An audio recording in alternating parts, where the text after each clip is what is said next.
किस तरह का म्यूजिक से रिश्ता कैसे है आपका? हाँ, ये पहला तो वैसे ही आप जैसा मतलब बिल्कुल मतलब गा तो सकते ही नहीं तो बोलते ही गा.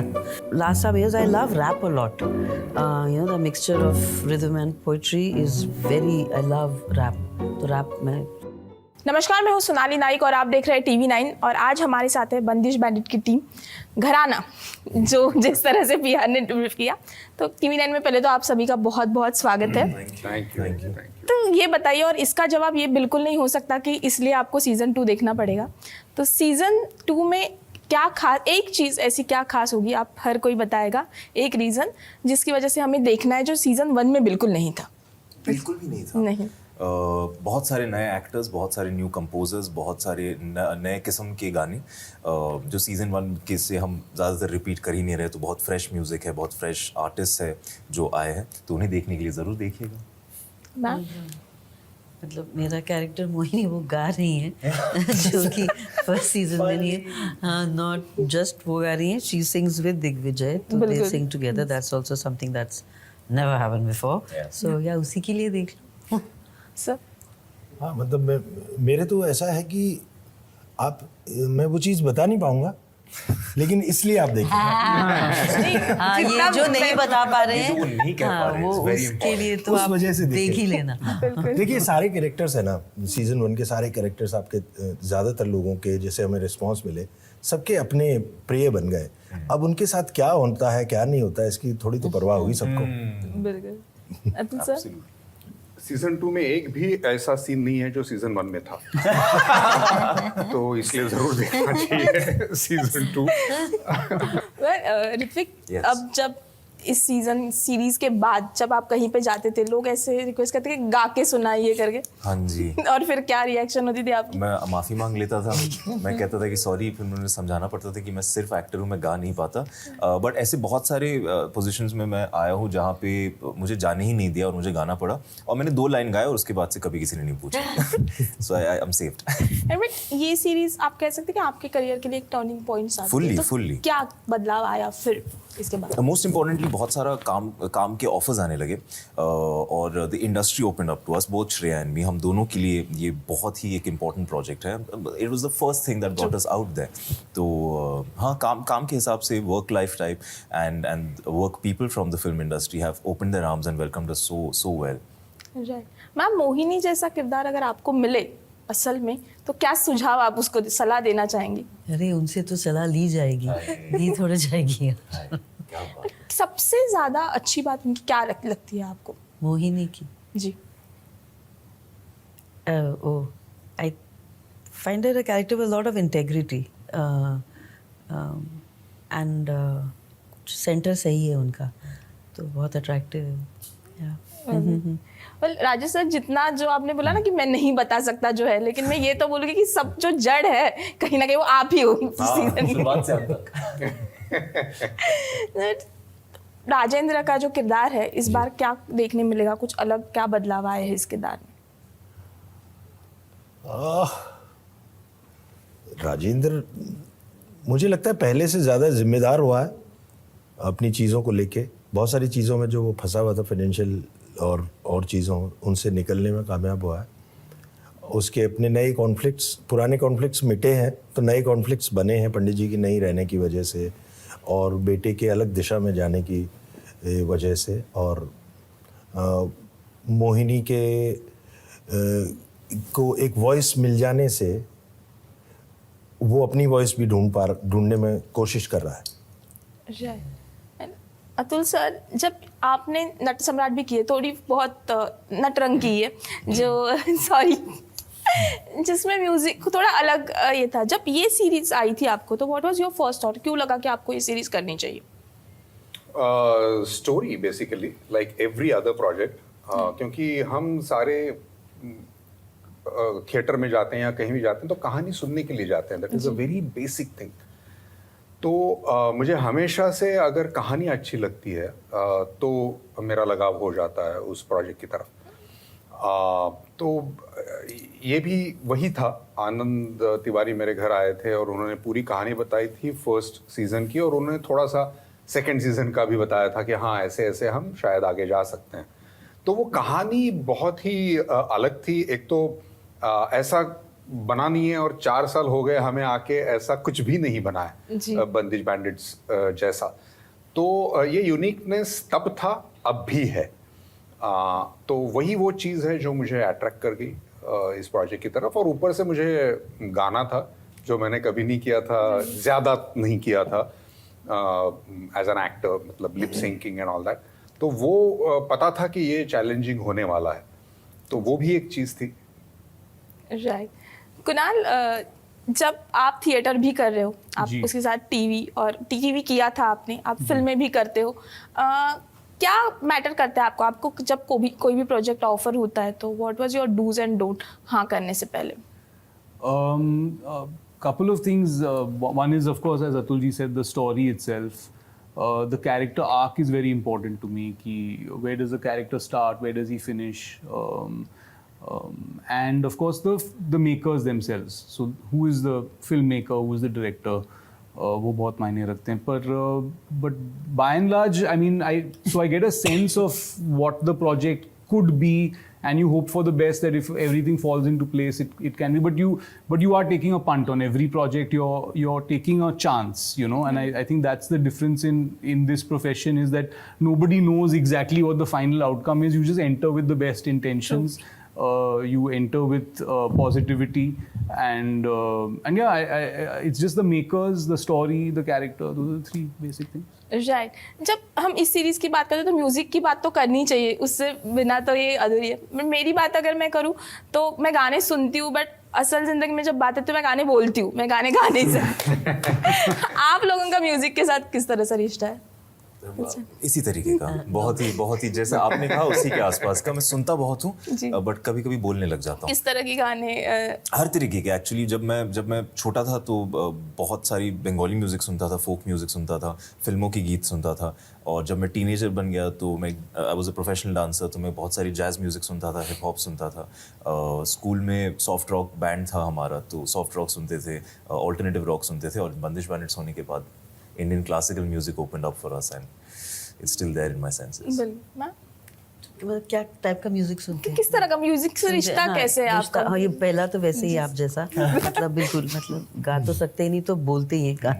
बट या इंडियन क्लासिकल के साथ तो बहुत सुना है, बट आई मतलब while growing up, but I realized also कि last some years I love rap a lot.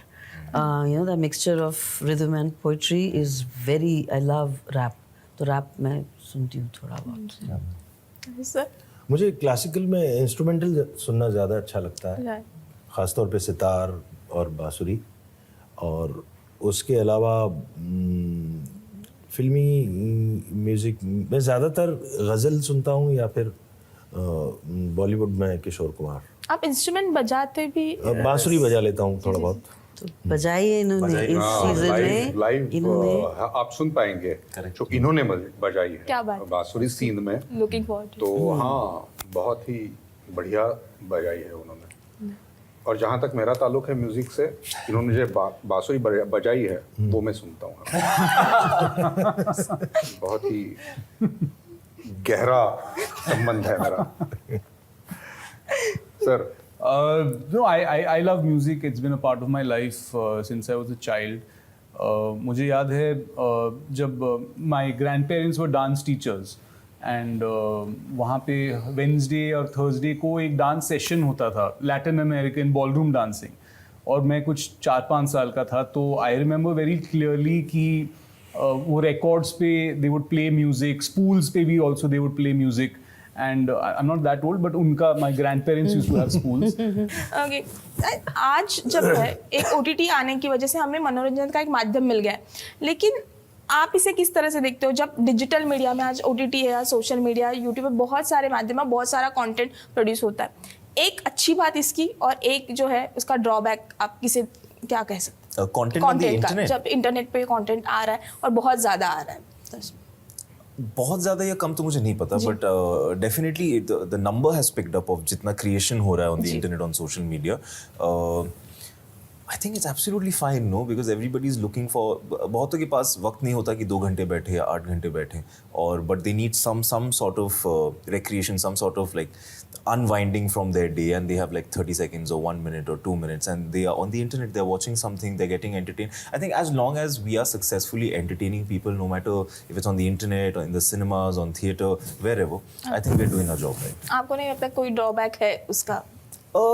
ऐसे लॉजिस्टिकली आप देखने जाए तो बहुत कुछ हम बात कर सकते हैं, अटेंशन स्पैन के बारे में बात कर सकते हैं, एडिक्शन के बारे में बात कर सकते हैं, we can also talk about how it is starting to like take over our lives, so on and so forth. तो इस नज़रिए से देखें तो बहुत सारी खराबी भी देख सकते हैं, बट हम इस नज़रिए से देखते ही नहीं है. Let's just look at it as a form of entertainment. If we take it too seriously then it might just take over us. या And I think it's great that ज़्यादा काम हो रहा है. In fact, because मतलब हम technicians, actors, of course, there's a huge world of that, and why not let there be more content so that everybody is engaged as say मतलब जो एक actor की भूख जो ऐसी ना ही हो, या मतलब because it's a difficult profession to still sort of say कि हम जा रहे हैं वहाँ, जब क्योंकि इनकन्सिस्टेंसी इतना है और इनसिक्योरिटी इतना है, क्योंकि डिमांड और सप्लाई का जो है वो अलग ही है मामला. So I think there is no problem really in more content being created, but yes it's true what Ritwik is saying as well. So I don't know कि gain and loss कितना है. As an actor, I think I'm quite happy if there's more content being made, and the fact that social media is now a part of our life only, तो वो attention span और us having mutated as a species, I think has happened. तो अब कितना खराब होगा और वो तो देखेंगे यार. काफी खराब तो है that thing, yeah. मुझे लगता है डेटा रेट्स बहुत चीप हो गए इस वजह से. ये प्रॉब्लम है. प्रॉब्लम है. हाँ, तो हर कोई बहुत ज़्यादा देख रहा है हर चीज़. देख रहा है. हाँ, मतलब इस तरह की चीज़ों ने अपने हर किसी को एम्पावर भी किया, अपनी बात को रखने का मौका दिया है सब लोगों के सामने. कोई भी छोटे से गांव में बैठा हुआ भी वो अपनी बात भी रख पा रहा है और कुछ अर्न भी कर पा रहा है. जी, है ना. वो एक अपने आप में बड़ी ख़ास बात है. लेकिन बच्चों पे इसका वो असर, स्क्रीन एडिक्शन वगैरह एक बहुत सीरियस इशू है. एक्चुअली हम सबकी और हमारे भी सिमट तो गई है स्क्रीन तक एक, यू नो.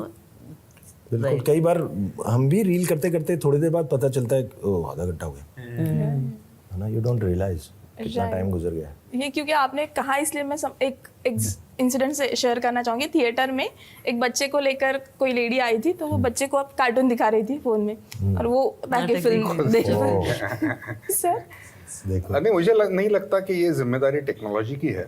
ये जिम्मेदारी हमेशा लोगों की रही है, क्योंकि एटम का इजाद तो हो गया तो एटम बॉम्ब भी बना और एटॉमिक एनर्जी भी बनी.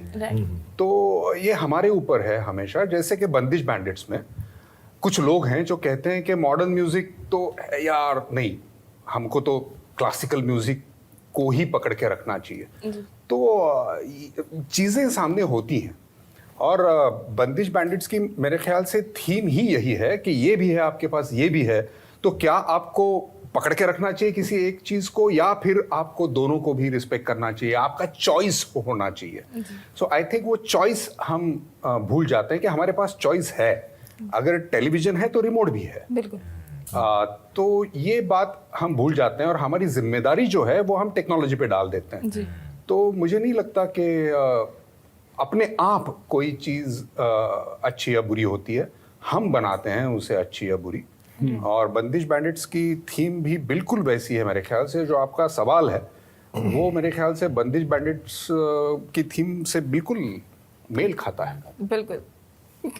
No, as everyone is saying, it is a double-edged sword, but I think the advantages do outweigh the disadvantages in some ways, because it also democratizes the creators, you know, because a lot of people, everybody is a creator now, in a sense. And also you can be hyper specific to a certain section of an audience without having to release a film in their town or in their city. So you can reach out to people around the world who like a certain type of thing. Like Bandish Bandits, for instance, there is a audience all over the world for this kind of this kind of story with these themes. But with a film, it becomes limiting because आप इतने ही theaters में आप दिखा सकते हैं. That's the release period, satellite rights, this, that. But with the more hyper content, the specific it is, you can capture those audiences around the world. And I think that's the major advantage. And I think that because content is going to get more and more specific to who we are, it's going to be more and more personally curated, which I think is very interesting. And just to elaborate, I think Bandish Bandits is coming in 240 countries Yeah. on the same day on Amazon Prime. So this is possible only because of technology. That 240 countries, imagine, Yeah. and it is going to be there forever. Yeah. Right. Whenever you want to watch it. So I think that is how you use the technology, and I think Amazon Prime has used it really well. और कब आ रहा है sir वो भी बता दीजिए. 13th December. Starting December, Amazon Prime Video, Bandish Bandits season 2. Thank you so much, हमसे बात करने के लिए बहुत बहुत Thank you. शुक्रिया. Thank you. Thank you.